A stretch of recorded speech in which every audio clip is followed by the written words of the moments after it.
Bank of international settlement और bank of England ने कई क्रिप्टो कंपनियों को प्रोजेक्ट रोजलैंड के लिए सिलेक्ट कर लिया है। बहुत से प्रोजेक्ट इस बारे में बड़े बड़े दावे कर रहे हैं, लेकिन प्रोजेक्ट रोजलैंड है क्या, ये जानना बहुत जरूरी है और फिर इनके दावों को समझना मजीद आसान हो जाएगा।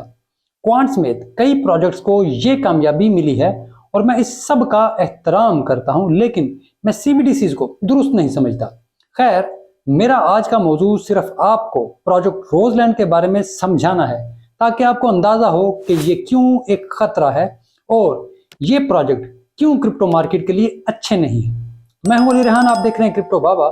So let's dive in.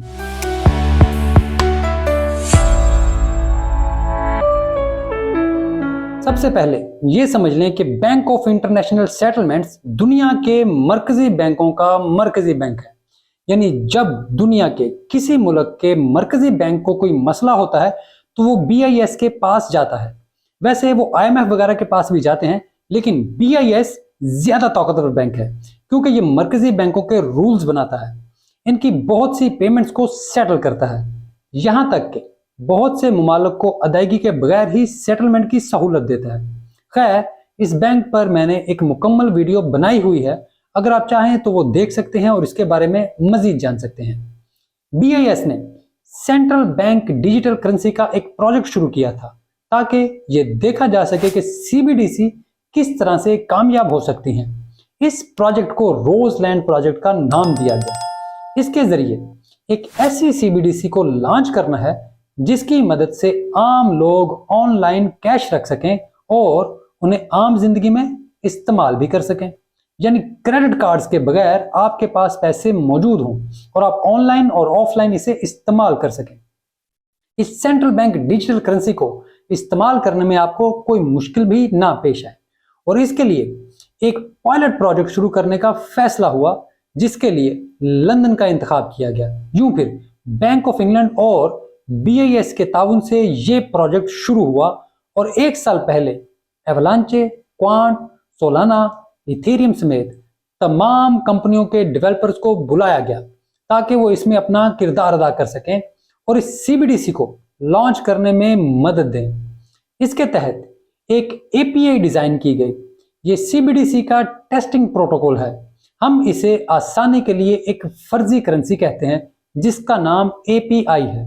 ये एपीआई ये तयन करती है कि सिस्टम आपस में किस तरह से राब्ता करेंगे। यूं ये मैसेजिंग एक करेंसी बन जाएगी। ये एपीआई सेंट्रल बैंक के लेजर और प्राइवेट सेक्टर के सर्विस प्रोवाइडर को आपस में लिंक करती है, आपस में एक दूसरे से मुंसलिक करती है। अब प्राइवेट सेक्टर के सर्विस प्रोवाइडर्स बतौर डेवलपर्स एप्स बनाएंगे जो एपीआई के साथ कनेक्ट करेगी और इसका रिकॉर्ड सेंट्रल बैंक के लेजर में रखा जाएगा। जो भी ट्रांजैक्शन होगी ये मुकम्मल रिकॉर्ड पर होगी और जो भी करेंसी इस्तेमाल की जाएगी वो एपीआई होगी और प्राइवेट सेक्टर सर्विस इसके लिए फराहम करेगा, बिल्कुल रवायती करेंसी की तरह, लेकिन ये इसकी डिजिटल फॉर्म होगी। मजीद आसान बात करूं तो एपीआई पर मुकम्मल कंट्रोल सेंट्रल बैंक का होगा। वो जरूरत के मुताबिक इस डिजिटल करेंसी की तादाद को बढ़ा या कम कर सकता है। किसके वॉलेट में कितनी करेंसी है, इस सब का मुकम्मल कंट्रोल सेंट्रल बैंक के पास होगा। यानी आपके वॉलेट में मौजूद आपकी करेंसी भी आपकी नहीं होगी और इसमें शामिल कंपनियां सिर्फ एप्स बनाने वाली होंगी जो इस एपीआई को कामयाब बनाने का काम करेंगी ताकि इसका ज्यादा से ज्यादा इस्तेमाल हो सके और मुख्तलिफ प्राइवेट चेन्स पर भी इसका इस्तेमाल मुमकिन हो सके। यानी अगर आप कोई स्टेबल कॉइन इस्तेमाल कर रहे हैं और आप किसी भी चेन पर मौजूद हैं तो आप किसी प्राइवेट पार्टी का स्टेबल कॉइन इस्तेमाल ना करें, बल्कि आप एपीआई को इस्तेमाल करें। इसकी टेस्टिंग के दौरान इसे स्विफ्ट सिस्टम से भी इंटीग्रेट किया गया और नए मॉडल्स भी लाए गए।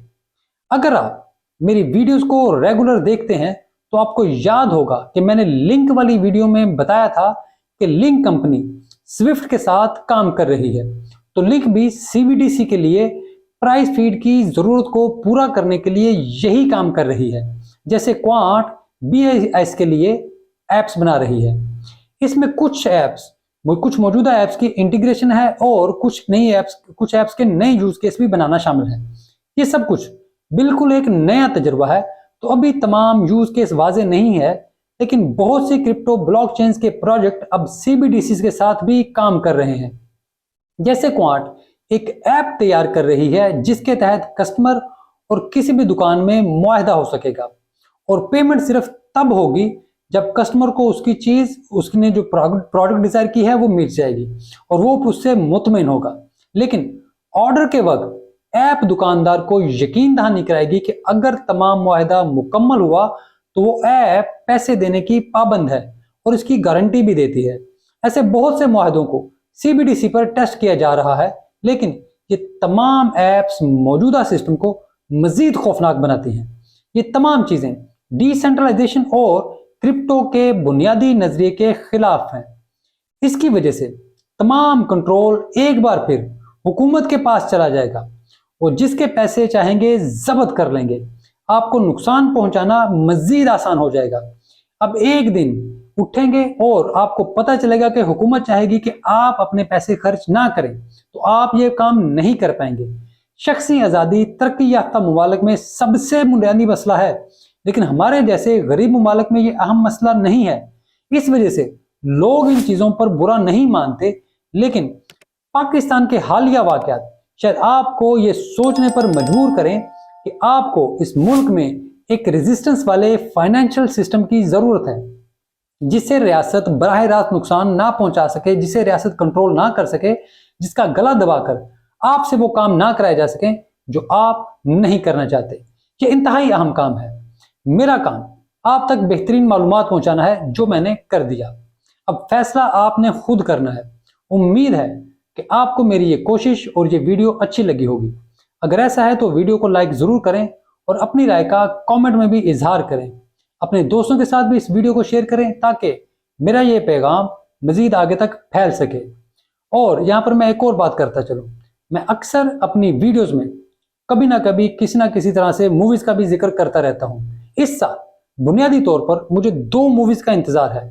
एक क्रिस्टोफर नोलन की ओपनहाइमर है और दूसरी उस्ताद मार्टिन स्कॉर्सेज़ी की killers of the flower moon है। मार्टिन स्कॉर्सेज़ी को मैं उस्ताद कहता हूँ और मैं आजकल killers of the flower moon की किताब पढ़ रहा हूँ, ताकि अक्टूबर में इस फिल्म के आने से पहले पहले मुझे इसका बैकग्राउंड अच्छे तरीके से पता चल जाए। इस किताब की कहानी भी मैं आपसे जरूर शेयर करूंगा कि कैसे अमेरिकन ने रेड इंडियंस की नस्लकुशी की और कैसे उनकी दौलत पर कब्जा जमाया और कैसे वो दौलत रखते हुए भी अपनी दौलत को खर्च नहीं कर पाते थे। ये सब कुछ भी अमेरिका में कानून साजी से हुआ। रेड इंडियंस को उनकी दौलत से महरूम किया गया। ये बहुत दिलचस्प कहानी है। किताब एक बार मुकम्मल पढ़ लूं तो फिर लालच की ये कहानी आपके साथ जरूर शेयर करूंगा कि किस तरीके से अमेरिकियों ने कानून साजी करके रेड इंडियंस को उनके हक से महरूम रखा, उनकी जमीन पर कब्जा किया और उनको उनकी दौलत भी खर्च नहीं करने दी। मुझसे राब्ता करने के लिए ट्विटर मौजूद है, जहां मैं आपसे बराह रास्त बात कर सकता हूं। अगर आप बात करना चाहें तो मैं आपका मुंतजर हूं। मेरा हैंडल हर वीडियो में मौजूद होता है और सिर्फ वही मेरा हैंडल है, बीच में कहीं पर डॉट्स या कैपिटल लेटर्स नहीं है। वीडियो देखने के लिए आपका बहुत शुक्रिया।